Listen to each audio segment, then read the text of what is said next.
memberkati kota Sorong, maka salah satu cara memberkati adalah kita harus mau bekerja untuk Tuhan. Kalau kemarin saya singgung tentang doa, maka sekarang saya singgung tentang bekerja. Karena Alkitab memang mengajarkan kita ora et labora, amin, berdoa dan bekerja. Doakan apa yang kita kerjakan dan kerjakan apa yang kita doakan. Nah, Bapak Ibu, saudara-saudara dan juga anak-anak muda pelajar yang hadir pada saat ini, menarik bahwa kalau kita menyoroti Yohanes pasal 9 ayat 4 ini, ada yang menjadi latar belakang dari munculnya ayat ini. Jadi ternyata di kalangan orang Yahudi itu ada pandangan umum seperti ini waktu itu. Pandangan umum yang saya maksudkan adalah orang Yahudi menganggap, ya, ajaran turun-temurun mereka menganggap kalau ada orang sakit, nah itu pasti alasan utamanya dosa. Asal lihat orang sakit pasti dosa.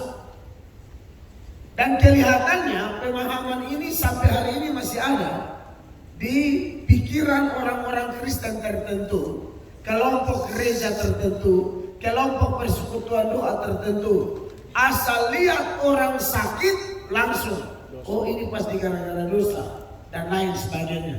Bahkan ada pendeta yang begitu, asal lihat orang kena bencana, dia gampang sekali bilang pasti dosa. Ada. Ini berarti pandangan umum yang dari perjanjian lama itu saking berpengaruhnya sampai hari ini masih ada. Satu pendeta dijemput oleh jemaah. Pendetanya baru pulang pelayanan dari luar kota, dijemput di bandara. Lalu di tengah jalan, sementara menuju rumah, mereka kan bertetangga juga. Jemaatnya curhat ke pendeta. Aduh Pak Pendeta, kemarin angin ribut hujan kayak kita di NTT kemarin Seroja. Angin besar Pak, aduh rumah saya hancur Pak. Langsung pendetanya bilang apa? Kan saya sudah bilang sama Bapak, bertobat. Saya kan sudah bilang sama Bapak, ambil keputusan sungguh-sungguh, lihat kan, rumah Bapak model begitu.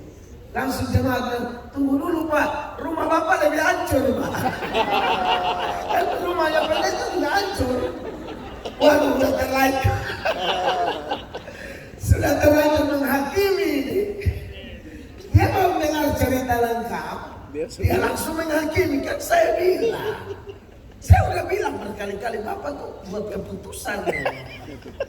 Tunggu dulu Bapak Gembala, tunggu dulu. Rumah Bapak lebih rusak. Lalu saya pilih sayang beberapa aja, Bapak pun sama kap-kap semua Pak.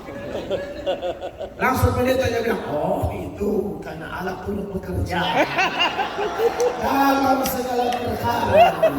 Lihat aja, kalau jemaat kena musibah dosa, kalau pendeta kena musibah Allah turut.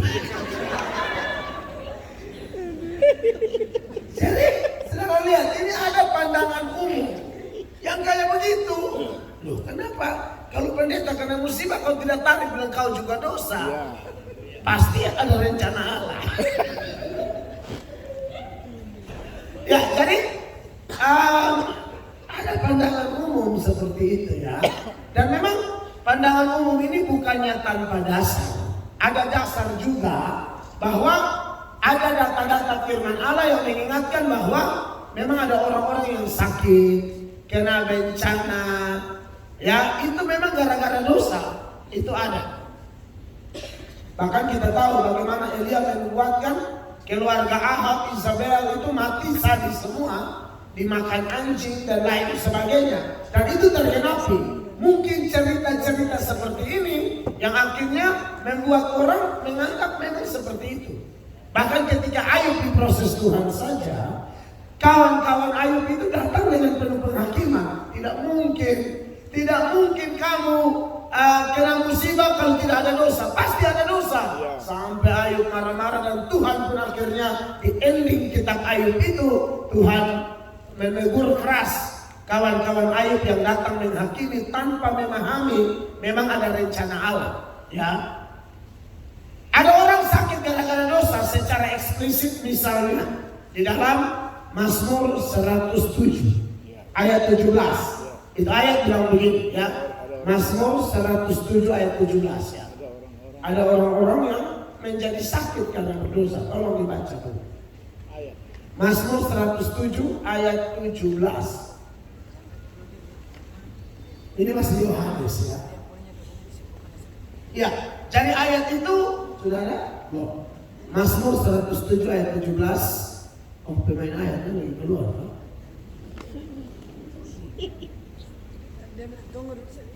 Ya. Oke, jadi Mazmur. Ada orang-orang menjadi sakit oleh sebab kelakuan mereka yang berdosa dan disiksa oleh sebab kesalahan-kesalahan mereka. Iya, itu jelas ya. Jadi memang mungkin karena adanya ayat-ayat seperti ini, jadi akhirnya orang cepat menghakimi orang. Nah, nats yang mau kita bahas, Yohanes 9 ayat 4 itu dilatar belakangi oleh itu. Ketika Tuhan Yesus bersama murid-murid lewat, lalu mereka melihat orang yang buta sejak lahir. Lalu murid-murid bertanya, ini yang dosa siapa? Dia atau keluarganya? Kan begitu. Mari kita lihat latar belakang atau nats sebelumnya dari Yohanes 9 ayat 4 mulai ayat 1. Waktu Yesus sedang lewat, ia melihat seorang yang buta sejak lahirnya. Murid-muridnya bertanya kepadanya, Rabi, siapakah yang berbuat dosa, orang ini sendiri atau orang tuanya, sehingga ia dilahirkan buta? Jawab Yesus, bukan dia dan bukan juga orang tuanya, tetapi karena pekerjaan-pekerjaan Allah harus dinyatakan di dalam dia. Iya, jadi tidak selamanya orang kena bencana atau apa itu gara-gara dosa. Ya, pasti kalau kita lihat ayat ini sisi lain, di saat seseorang kena bencana atau sakit penyakit dan lain sebagainya, bahkan buta sejak lahir seperti cerita ini, Yesus bilang karena ada pekerjaan-pekerjaan Allah yang mau atau harus dinyatakan di dalam dia. Itu yang melatar belakangi kemudian Tuhan Yesus menyuruh murid-murid, bahkan kita semua harus bekerja untuk Tuhan selagi masih siang, karena akan datang malam di mana tidak ada seorang pun dapat bekerja. Nah, bicara tentang bekerja untuk Tuhan atau melayani Tuhan, berbuat baik, semua apapun yang diperuntukkan bagi Allah. Sebab Kolose 3 ayat 23 mengatakan segala sesuatu yang kita lakukan harus lakukan seperti untuk Tuhan. Nah, saudara-saudara diberkati oleh Tuhan Yesus. Berbicara tentang bekerja untuk Tuhan, saya mau kasih tahu ya, pekerjaan itu akan berkenan kepada Allah kalau memenuhi 3 syarat.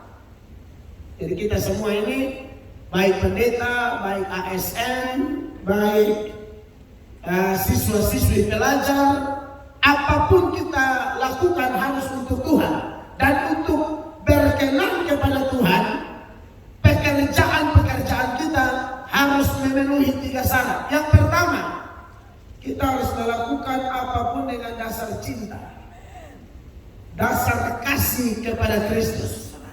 Yohanes pasal 14 ayat 15, Tuhan Yesus bilang, jikalau engkau mengasihi aku, engkau akan menuruti segala perintah-perintahku. Ya, betul ya. Jikalau kamu mengasihi aku, kamu akan menuruti segala perintahku. Jadi kata segala perintah di dalamnya sudah ada yang namanya melayani, memberkati kota, mendoakan kota, atau apapun yang kita kerjakan harus dengan dasar cinta. Kenapa penting melakukan apapun dengan dasar cinta?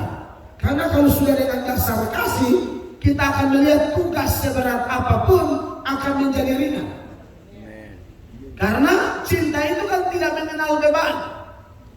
Alkitab mencatat karena cintanya Yakub kepada Rahel, sekalipun harus bekerja 7 tahun. untuk mendapatkan Rahel karena cintanya. Alkitab mengatakan bahwa yang 7 tahun itu dianggapnya seperti hari kemarin. Kenapa? Karena cinta. Itu di mana ya? Kejadian 29 ayat 20 kalau tidak salah ya. Coba Kejadian 29 ayat 20. Apakah sudah ada? Ya betul. Coba baca. Jadi bekerjalah Yakub 7 tahun lamanya untuk mendapatkan Rahel itu. Tetapi yang 7 tahun itu dianggapnya seperti beberapa hari saja karena cintanya kepada Rahel. Iya, jadi kalau orang sudah dasarnya cinta Tuhan, mau berat kayak apa ya? 7 tahun ini cinta itu. Ya. Saya punya istri ini, kami satu NTT, cuma beda pulau. Saya di Timur, beliau di Flores. Tapi karena cinta, laut kuseberangi, gunung kudaki. Ya, jadi akhirnya saya harus pergi ambil beliau melamar. Bulan 2 itu badai besar, kapal laut tidak jalan, hanya ada pesawat dan tidak masuk lawan tukar, harus turun di Momere. Untuk naik pesawat ini, waduh, seperti tadi malam saya khotbah karena ekonomi keluarga lemah lembut. Wah, kalau bawa satu rombongan besar nih, ini gali lubang tutup lubang. Jadi akhirnya karena cintanya beliau juga kepada saya, wah, beliau melakukan terobosan. Kan kita tahu di daerah-daerah kita Indonesia Timur, apalagi NTT, adat istiadat urusan peminangan itu tidak gampang. Sukunya beliau ini, kalau mau masuk minta mereka, itu harus siap gading gajah. Nah, kalau gading tidak ada sekarang, jadi rupiahkan. Beliau sarjana. Nah, apalagi anak orang sarjana lah, jadi repot. Sempat kasih babunyi, istilah orang NTT bilang kasih babunyi waktu pertemuan keluarga.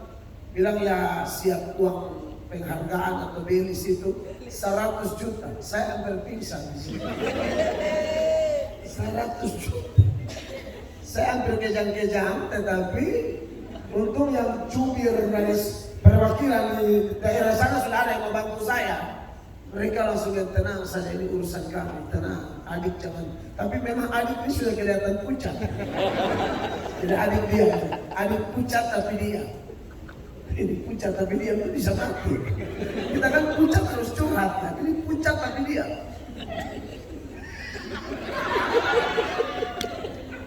Boleh. Jadi singkat cerita, perjuangan luar biasa. Jadi saya kalau baca, memang tidak sehebat Yakub sih, ya. 7 tahun kerja, hasil 0. Dia tidak dapat apa-apa ini. Dia jadi ATM mertuanya. Tenaganya dikuras untuk memperkaya mertuanya, kan begitu. Sudah begitu dikasih lagi bukan Rahel, Lea. Hantam lagi 7 tahun, itu kan kurang ajar sebenarnya. Kalau mertua begini kita berdoa supaya dia mati cepat. Artinya mati dosa-dosanya. Biar mati cepat dosa-dosanya. Nah, jadi saudara kalau mau bekerja untuk Tuhan, mau satu hati memberkati kota Sorong, coba dimulai dengan cinta Tuhan. Kalau tidak berat, berat sekali. Orang mau ke gereja, mau pelayanan, apalagi melayani di Papua. Ya, kalau melayani hanya di kota semua mau. Tapi kalau harus masuk ke desa-desa, beberapa gembala di sini yang buka pos di dalam-dalam, itu kalau tidak dengan dasar cinta tidak jalan, Pak. Tidak jalan. Kalau tidak ada rasa cinta kepada Kristus, jangankan beban, baru tersinggung dalam gereja ini udah masalah. Telinga tipis, baru khotbah keras, udah out. Tahu saya bilang masalah sampai level orang taruh parang di leher suruh menyangkal Yesus. Baru khotbah keras saja mental. Itu yang tampias.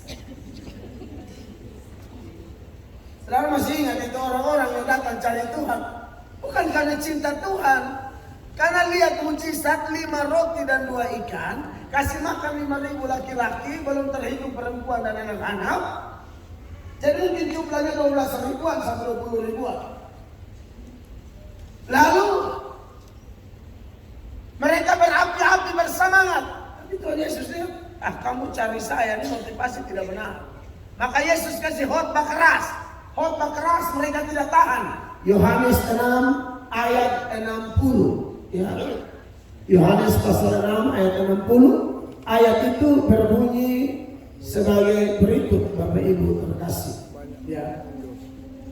Sesudah mendengar semuanya itu, banyak dari murid-murid Yesus yang berkata, perkataan ini keras, siapakah yang sanggup mendengarkannya? Iya, akhirnya ayat 66 langsung lompat 66. Mulai dari waktu itu, banyak murid-muridnya mengundurkan diri dan tidak lagi mengikuti dia. Tidak cinta itu. Orang kalau cinta Tuhan, aduh, jangankan khotbah keras, masalah berat aja dia tetap ada di situ. Makanya kenapa ketika Petrus menyangkal Yesus, lalu dia diberikan second chance atau kesempatan kedua, Tuhan Yesus tanya apa? Sampai 3 kali. Apakah engkau mengasihi aku? Sebab yang bermasalah itu bukan semangatmu, cintamu. Oh, kalau semua bisa semangat, kita kalau berteriak, itu pas belum ada tantangan, itu pas belum ada ujian, makanya tabakar. Tapi kalau sudah ada ujian, di situ ketahuan kualitas cinta seseorang. Kalau belum, suara tinggi terus, Herman haleluya. Apalagi kalau pendeta KKR kan, langsung haleluya. Tapi ketika diproses ketahuan. Kenapa Yesus tanya 3 kali kepada Petrus, apakah engkau mengasihi aku? Karena memang yang Tuhan Yesus tahu persoalannya cintanya Petrus itu belum kuat. Bukan tidak ada, saya yakin ada. Karena bagi saya, kalau saya lihat kejatuhan Petrus misalnya, itu dia jatuh di dalam keadaan yang tidak mudah dimasuki oleh orang lain. Petrus itu menyangkal Yesus itu di halaman rumah Kayafas. Berarti itu memang sebenarnya cinta tapi belum kuat. Jangan lihat tidak cinta. Kadang-kadang kita juga lihat orang jatuh kita langsung komentar. Dan kadang-kadang komentar ini tidak layak gitu loh. Sama kayak nonton balapan Valentino Rossi jatuh. Dia bisa bilang begini, masa belokan begitu aja jatuh? Hei, yang komentar itu tukang ojek. Layak tidak? Kalau saya tanya, layak tidak? Lu anak ojek di kota Sorong, lihat Valentino jatuh, masa begitu aja jatuh? Hei bro, itu motor 500 sama 1000 cc. Ya ampun. Kalau lu yang bawa, saya yakin bukan lu bawa motor bawa lu ke kubur. Motor bawa go. Bukan kau bawa motor bawa kau langsung ke lubang, sudah lengkap dengan semen semua, tinggal cowok. Jadi kadang-kadang ada gitu loh, orang komentarnya tidak paham. Ya, ini kita bicara apa adanya toh. Sama tuh kayak Ronaldo tendang tidak gol, lalu pemain bola yang hanya antara RT bilang, dia kurang putar.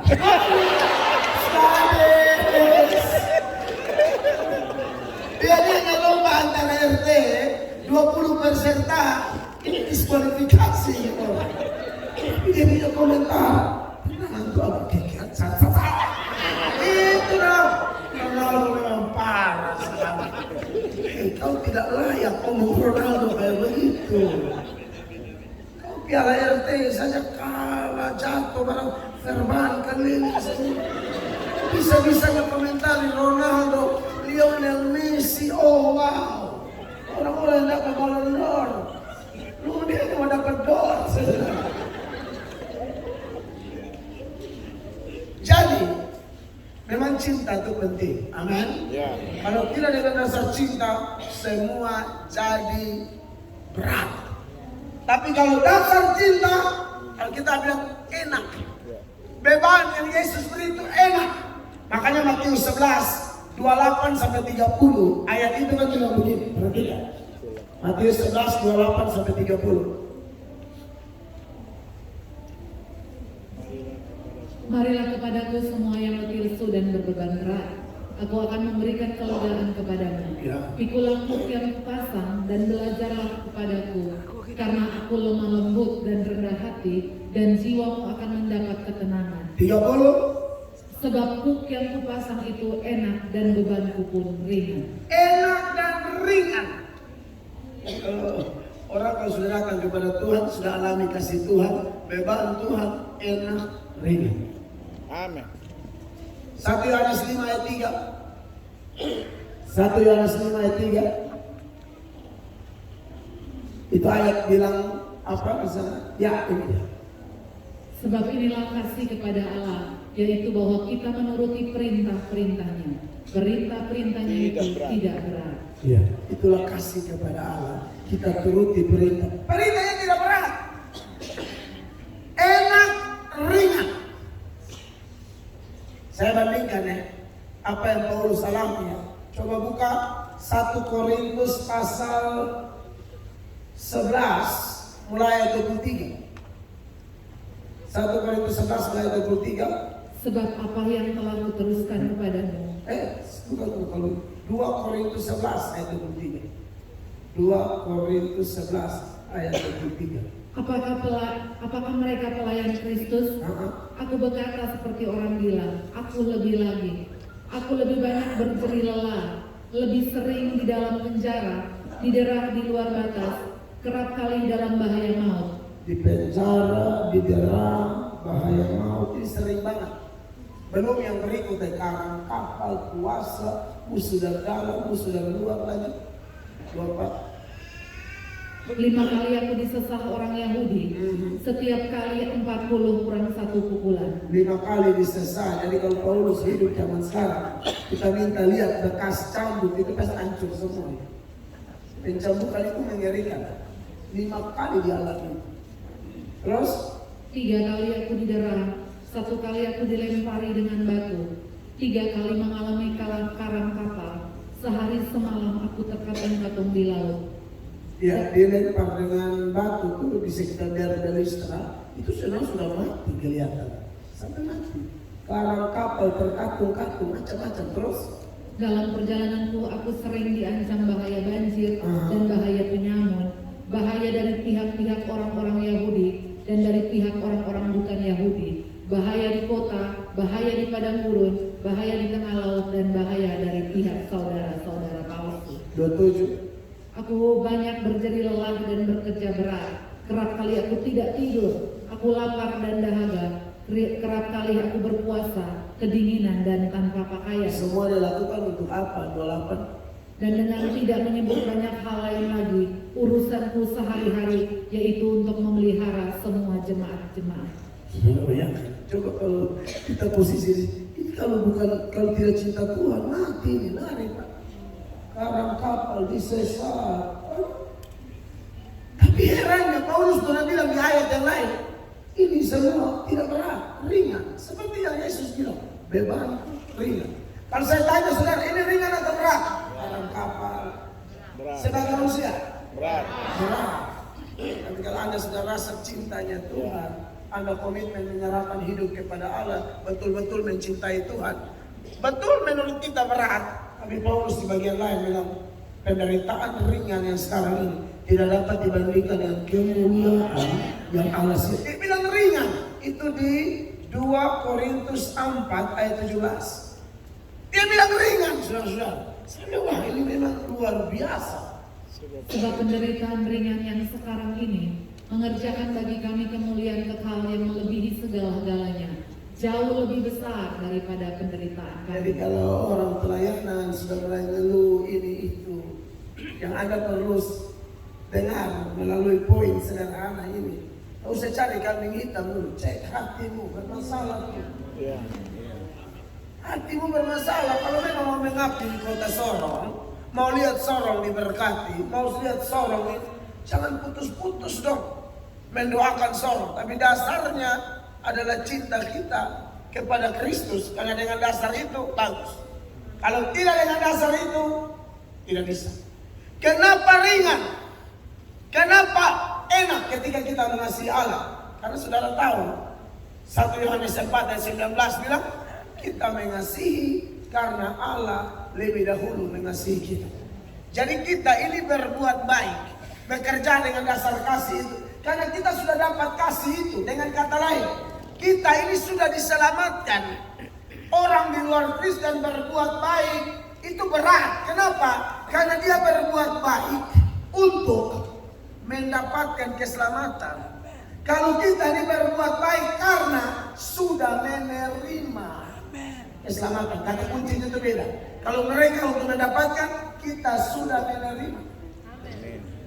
Jadi kerjanya tidak berat. Karena bukan untuk selamat, tapi karena sudah selamat. Itu akan membuat kita lebih ringan. Itu pengertian kenapa Yesus bilang bebanku enak, ringan. Bayangkan kalau orang mau selamat dengan perbuatan baiknya dia, itu susah sekali. Karena Alkitab bilang terkutuklah orang yang tidak setia, tidak taat melakukan hukum Taurat. Terkutuk. Konsekuensi kalau mau selamat tanpa mengalami kasih Tuhan adalah harus sempurna. Harus. Kalau tidak sempurna, kau terkutuk. Jangan bicara seluruh hukum Taurat, 10 hukum dulu deh. Itu bikin 9, salah satu, salah semua. Yakobus 2 ayat 10. Salah satu, salah semua. Perhatikan ayatnya. Sebab barang siapa menuruti seluruh hukum itu, tetapi mengabaikan satu bagian daripadanya, ia bersalah terhadap seluruhnya. Jadi sudah taat semua, tapi tiba-tiba lihat perempuan tidak pergi berzina, hanya lihat sudah ada di otak, salah semua. Kalau di otak kan saya sudah bilang, siapa tahu? Ya toh? Matius 5 ayat 28 bilang apa? Melihat perempuan, lalu ada menginginkan dia. Itu terjemahan sekarang. Kalau terjemahan lebih lama bilang melihat dan bergerak syahwatmu. Melihat dengan birahi. Kita tidak tarik dia bawa ke pisang-pisang, tidak. Hanya lihat. Kita tidak tarik di perkosa, tidak. Hanya lihat dan bergerak syahwat. Bersih. Padahal kita sudah bikin ini, bikin itu, bikin ini. Salah satu, 0. Bahkan bukan hanya 0, kalau kita ada terkutuk. Galatia 3 ayat 10. Perhatikan ini.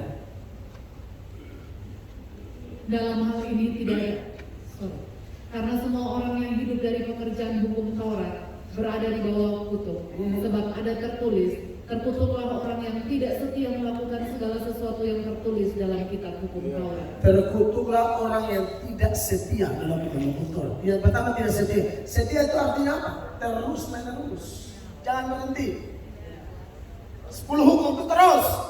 Doa itu terus. Hormat orang tua itu terus. Perpuluhan itu terus. Satu kali bolong terkutuk. Ngeri, berat. Bukan hanya setia, tapi dia bilang begini, segala sesuatu. Artinya seluruhnya. Itu konsekuensi kalau mau hidup di bawah hukum Taurat. Makanya Yesus tahu kita tidak mampu. Betul. Dia datang bilang, mari, siapa mau bertobat, mari. Sudah bertobat, dia taruh kasihnya di dalam kita. Dengan kasih itulah kita mampu mengasihi dia. Dengan dasar ini, pekerjaan ringan. Kalau ada orang khotbah memberatkan orang, gantung aja begitu, dia tidak kasih solusi. Firman itu pedang dari mata dua. Pengertiannya salah satu ini, sisi yang satu itu cincang dosa, sisi yang satu itu bantu kayu itu. Cincang pulang. Kita tercincang tanpa solusi.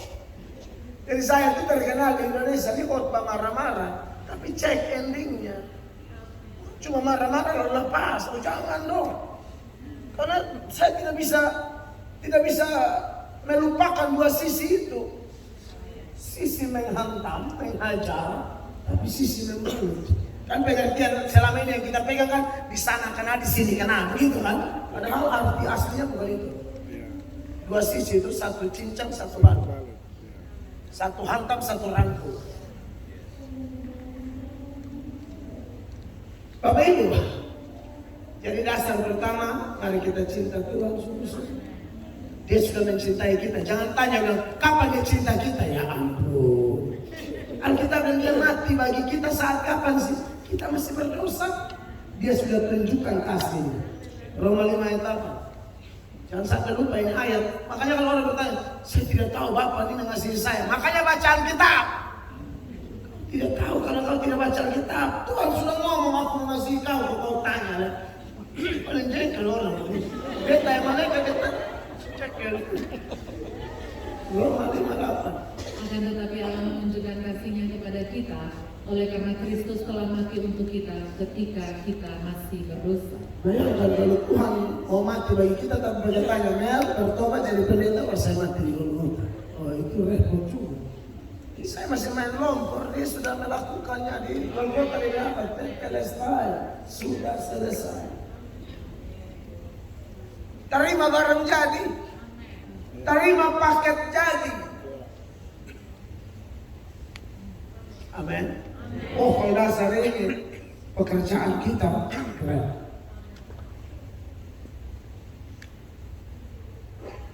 Ya, saya pikir semua kita orang percaya, mau pendeta mau jemaat harus punya ini. Yang kedua, pekerjaan kita kalau mau bekerja untuk Tuhan dalam konteks untuk kota Sorong, bagi Tuhan di kota Sorong misalnya. Selain dengan dasar kasih, harus dengan dasar iman. Karena tanpa iman, apapun yang kita buat dosa. Roma 14 ayat 23. Perhatikan ayat ini. Tetapi barang siapa yang bimbang, kalau ia makan, ia telah dihukum, karena ia tidak melakukan berdasarkan iman. Dan segala sesuatu yang tidak berdasarkan iman adalah dosa. Semua yang tidak dengan iman dosa. Ibrani 11 ayat 6 bilang, tanpa iman tidak ada seorang pun berkenan kepada Allah. Amin. Nah, iman yang dimaksud itu iman kepada Kristus juga. Jadi memang kalau tidak dengan iman repot. Bahkan makan aja tidak dengan iman itu dosa. Hal sepele, makan tidak dengan iman dosa. Cara berpakaian ke gereja tidak dengan dasar iman dosa. Berkhotbah tidak dengan iman dosa. Bikin KKR, seminar tidak dengan iman dosa. Jadi memang iman adalah dasar segala sesuatu yang kita harapkan dan bukti dan segala sesuatu yang kita lihat. Dan iman itu dibangun di atas fondasi Yesus Kristus Tuhan. Tanpa itu dosa semua. Makanya saya bingung kalau ada orang mau selamat dengan perbuatan baik bukan dengan beriman, itu celaka besar. Makanya Galatia 2 ayat 16, ini ayat cukup panjang ya. Dia bilang begini, Galatia 2 ayat 16. Kamu tahu bahwa tidak seorang pun yang dibenarkan oleh karena melakukan hukum Taurat. Tidak ada. Tetapi hanya oleh karena iman dalam Kristus Yesus. Sebab itu kami pun telah percaya kepada Kristus Yesus, supaya kami dibenarkan oleh karena iman dalam Kristus dan bukan oleh karena melakukan hukum Taurat. Sebab tidak ada seorang pun yang dibenarkan oleh karena melakukan hukum Taurat. Iya, jadi Bapak Ibu terkasih, itu syarat kedua. Nanti kita masuk tanya jawab. Setiap pertanyaan Anda kita spontan saja, kasih telepon, tanya, kita saling merespon. Kalau saya bisa jawab ya, kalau saya tidak bisa jawab, kira orang tangan ya, kita serahkan semua. Bicara pendeta mengamankan diri ya. Dan sok-sok pintar kalau pertanyaan susah. Saya masih kasih aja kan. Yang ketiga, syarat supaya perbuatan kita, pekerjaan kita berkenan kepada Allah. Yang pertama dasar cinta, yang kedua dengan dasar iman, dan yang ketiga harus untuk kemuliaan Allah. Bikin apa-apa harus memuliakan Allah. Kalau tidak bisa. Dasar ayatnya di mana? 1 Korintus 10 ayat 31. 1 Korintus 10 ayat 31, ayat itu berbunyi demikian. Aku menjawab, jika engkau makan atau jika engkau minum, atau jika engkau melakukan sesuatu yang lain, lakukanlah semuanya itu untuk kemuliaan Allah. Iya, lakukanlah semuanya itu untuk kemuliaan Allah.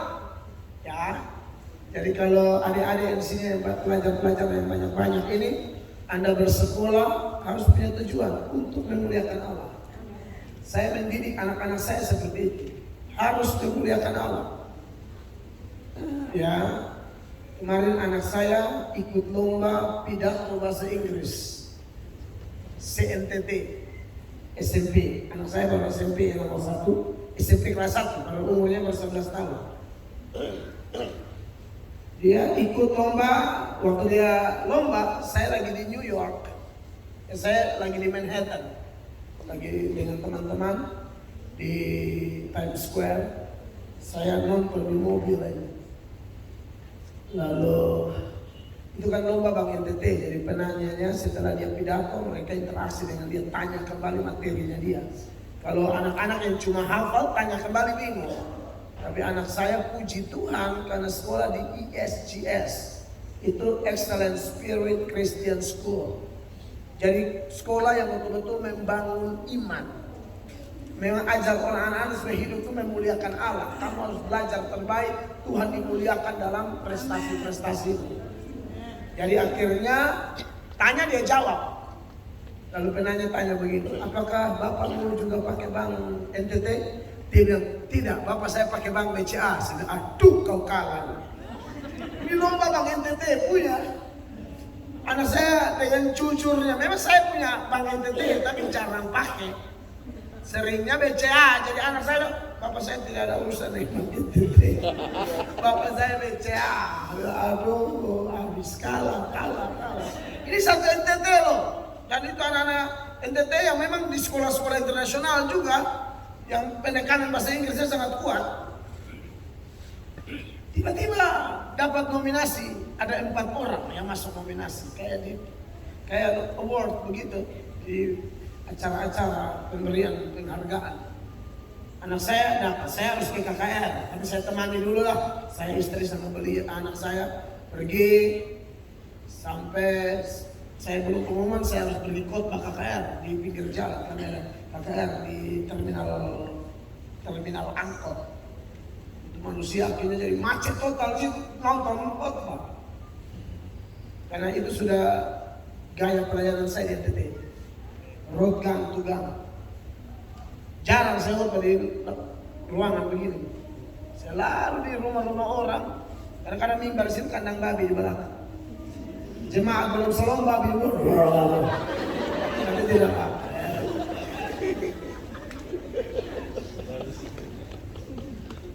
Lalu selesai KKR, istri saya WhatsApp. Tuhan Yesus hebat. Saya buka, pengumuman juara. Juara 3 dari Maumere. Juara 2 dari Kefamunana. Juara 1 Upstep Atok. Lalu saya wawancara dia di video. Ini kenapa penyebabnya? Tuhan Yesus. Saya aja pergi, saya tidak berpikir mau juara, tidak penting. Saya sudah buat yang terbaik. Saya mau Tuhan dimuliakan. Anak 11 tahun. Pidato bahasa Inggris juara 1. Nah, saya mau adik-adik pelajar di sini, apapun yang kau lakukan, kalau target untuk kemuliaan nama Tuhan, itu pasti luar biasa. Ada sejarah membuat jam Rolex. Kalau ini bukan Rolex, ini Colex. Ini Casio ya, dikasih orang. Ya, ini semua barang-barang saya ini orang yang kasih. Ini cincin di Manokwari kemarin yang kasih. Pertemuan orang NTT, mereka bilang ini apa cendrawasih apa gitu. Ini cincin Manokwari. Oh, kalau ini istri yang beli ulang tahun, dia punya uang kesra. Karena ASN kan kumpul-kumpul kasih hadiah ulang tahun. Ini pemuda di gereja. Serius. Sepatu kawan di LA beli. Celana.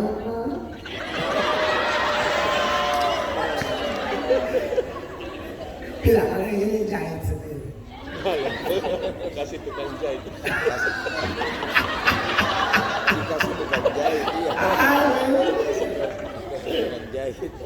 Jadi saudara-saudara, sekali lagi ya, harus punya target memuliakan Allah. Nah, jam Rolex itu yang saya bilang tadi, itu ternyata yang memotivasi orang itu bikin jam Kolose 3:23 ya.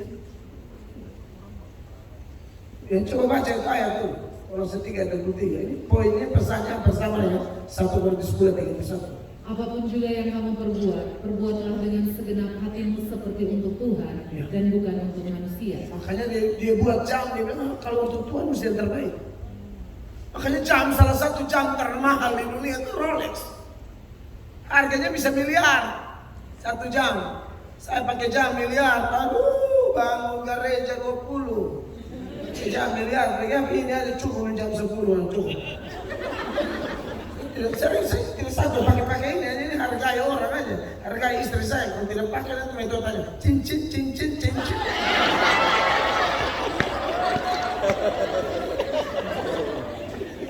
Oh iya, lu mesti pakai. Betul, saya kan tidak suka pakai barang-barang apa adanya aja. Awal bertobat tuh khotbah 4 kali celana baju itu, bawa coklat atas merah hati. Itu pun belinya di Cakar Bongkar. Yang beli orang, saya tidak tahu awalnya. Jadi ada hadiah, bagus banget. Besoknya saya pakai, oh bapak itu yang kasih. Kemarin kita pergi di Cakar Bongkar. Mau menangis, tapi berat.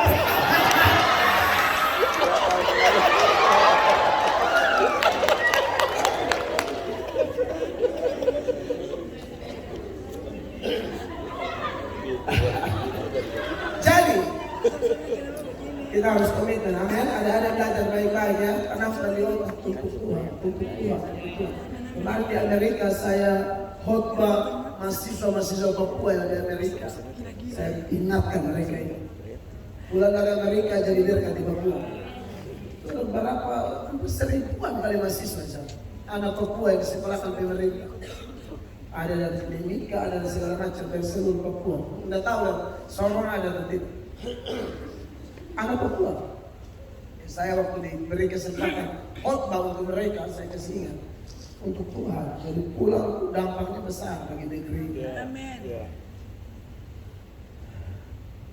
Itu bekerja untuk Tuhan. Tapi ada lagi yang menarik. Selagi masih siang, itu ayat itu. Karena ada datang malam, seorang pun tidak bisa bekerja. Amin. Apa artinya malam? Menurut teks itu, kita bisa terapkan dalam beberapa arti. Yang pertama, malam itu bisa berarti kalau kita mau melayani orang, kita tunda-tunda. Malam datang, itu orang mati. Kita rencana hanya rencana. Saya rencana mau ajak, saya rencana mau injili, rencana terus, tidak ada action. Malam datang, malam dalam artian orang itu lewat.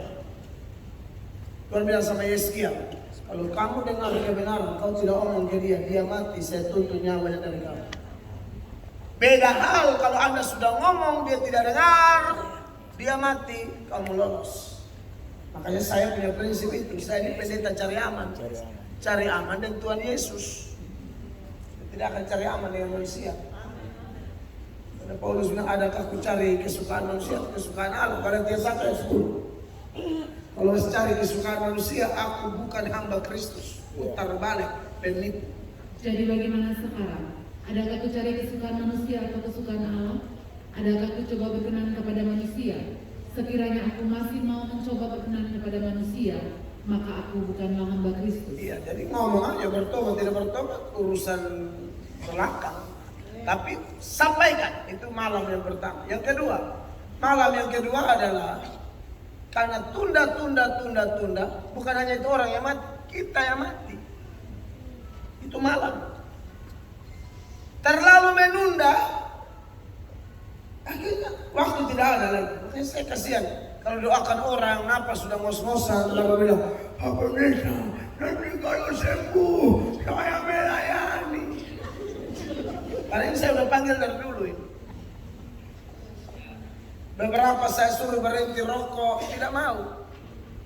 Sampai akhirnya kayak di iklan tuh, leher lubang. Dulu saya punya leher banget. Saya lihat itu ikan, saya kasihan. Sekarang lubang. Dulu kalau tarik ada keluar dari sini. Sekarang sini juga. Makanya kalau suruh berhenti. Ya. Ya leher lubang dulu rencana mau rencana terus. Hati-hati malam datang. Makanya itu lagu menarik. Sehidup ini adalah kesempatan. Bila aku tak berdaya lagi, tapi sudah jadi berkat. Yang kemarin saya sempat omongin, kalaupun kita nanti suatu saat saling infus, kita tidak minta ya. Andai katakan yang atur di atas bukan kita. Saya percaya Tuhan itu bukan hanya atur tanggal mati, cara mati juga Tuhan atur. Cara mati juga Tuhan atur. Apa buktinya? Cara mati Tuhan atur. Salah satu datanya, cara mati Petrus, Tuhan sudah ngomong, nanti kau mati begini. Itu ada di Yohanes 21, 18, 19. 18 dahulu. Aku berkata kepadamu, sesungguhnya ketika engkau masih muda, engkau mengikat pinggangmu sendiri dan engkau berjalan kemana saja engkau kendaki.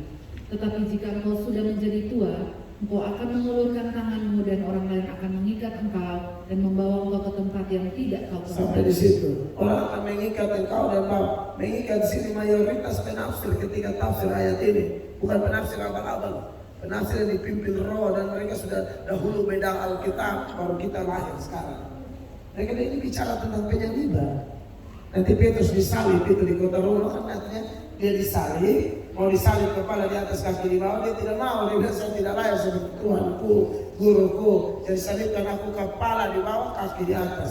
Dan ayat 19 Tuhan menegaskan melalui Yohanes, ini bicara memang tentang kematian dia, nanti caranya seperti itu. Dan hal ini dikatakannya untuk menyatakan bagaimana Petrus akan mati dan memuliakan Allah. Sesudah mengatakan demikian, ia berkata kepada Petrus, ikutlah aku. Iya, jadi bukan hanya tanggal mati, cara mati. Makanya soal mati kapan, gak ada masalah, tapi mati harus memuliakan Allah. Kita orang Kristen mau hidup, mati memuliakan Allah. Jadi masih ada kesempatan memuliakan Allah, bekerja sebelum malam datang. Roma 14:78 itu menegaskan bahwa kita memang hidup untuk Tuhan, mati untuk Tuhan. Sebab tidak ada seorang pun di antara kita yang hidup untuk dirinya sendiri, Ya. dan tidak ada seorang pun yang mati untuk dirinya Ya, sendiri. kalau mau mati, mau hidup untuk siapa? Sebab jika kita hidup untuk Tuhan. Yes. Dan jika kita mati untuk Tuhan. Amen. Jadi, baik hidup atau mati, kita adalah milik Tuhan. Kita tidak mungkin mati untuk Tuhan kalau hidup sembarangan. Orang yang hidup untuk Tuhan kalau bisa mati untuk Tuhan. Kalau hidup untuk alkohol, mabuk, suami, mati untuk suami.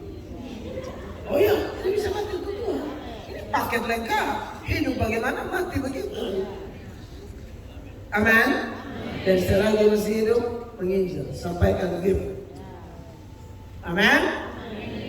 Yang ketiga, malam bicara apa? Malam bicara tentang satu kondisi di mana orang sudah tidak mau dengar firman lagi. Makanya Tuhan pernah bilang melalui Paulus kepada Timotius, nyatakan firman baik tidak baik waktunya, tegur yang salah dan seterusnya, karena akan datang waktunya orang tidak dapat lagi mendengar ajaran sehat. Orang akan buka telinga bagi dongeng dan tutup bagi kebenaran. Itu ada di 2 Timotius 4 ayat 2, 3, 4. Jadi saudara-saudara, sebelum saya bersyukur ya anak-anak semua dengar firman, orang tidak mau. Saya melucu itu hanya trik, bukan tujuan. Pada kondisi kayak begini harus sedikit ketawa sedikit, bahaya juga kan. Humor itu tidak dosa sepanjang humor itu tidak membingungkan orang. Justru humor mengantar orang menangkap poin. Karena ada humor yang sampai orang tidak mengerti. Nah itu dulu saya begitu. Kalau saya lucu sekali. Suami istri datang, istri datang, suami tidak datang. Istri pulang, suami tanya, tadi Pak Mel bapak apa? Kami tidak tahu, pokoknya ketawa terus. Saya malu waktu dengar ini, bertobat saya. Saya bertobat, dia tidak mengerti. Ketawa. Bapak tidak tahu. Waduh, silakan. Ya, Jadi itu yang bisa saya sampaikan, kiranya bermanfaat. Kita sampai jam 12 saja ya. Ya saya beri kesempatan waktu yang sisa kita tanya jawab. Yang mau bertanya silakan angkat tangan, lalu kita tanya jawab. Tapi kalau bisa kasih saya kursi di sini Pak sebelum saya jatian tangan.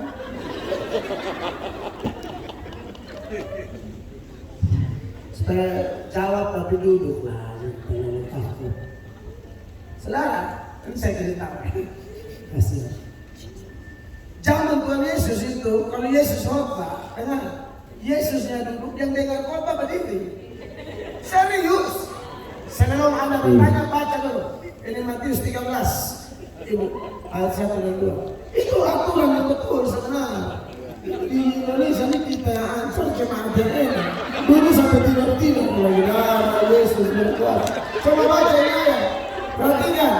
Matius 13. Pada hari itu keluarlah Yesus dari rumah itu dan duduk di tepi danau. Maka datanglah orang banyak berbondong-bondong lalu mengurumuni dia, sehingga ia naik ke perahu dan duduk di situ. Yesus bikin apa? Duduk. Duduk.